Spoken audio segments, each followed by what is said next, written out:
Hey guys, welcome back. My name's Alex Ryan and I'm here coming to you from Sydney.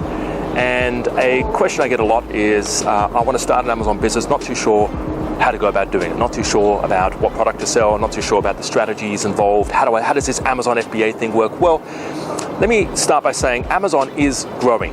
And if I was going to start a business this year, or business on, retail business, I would start an online retail business. I would never really particularly do a brick and mortar. And the reason is, it's so much easier these days to start something on Amazon. It's quick and easy. You lift it up, you put the site up there, you list your products, and boom, you're in business, right? And people on Amazon are actually looking for products to buy. They're not browsers, they're actually buyers. They're actually looking for hairbrushes, or they're looking for toothpaste or toothbrushes, or they're looking for specific things, and they're typing those things in, ready to buy.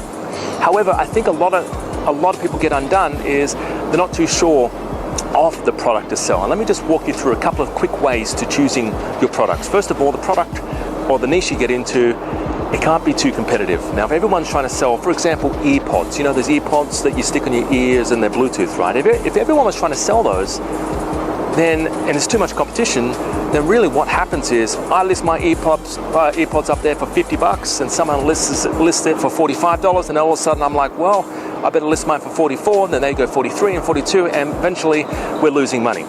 So we choose, one big mistake is people get into niches or products that are way too competitive. So make sure you don't do that.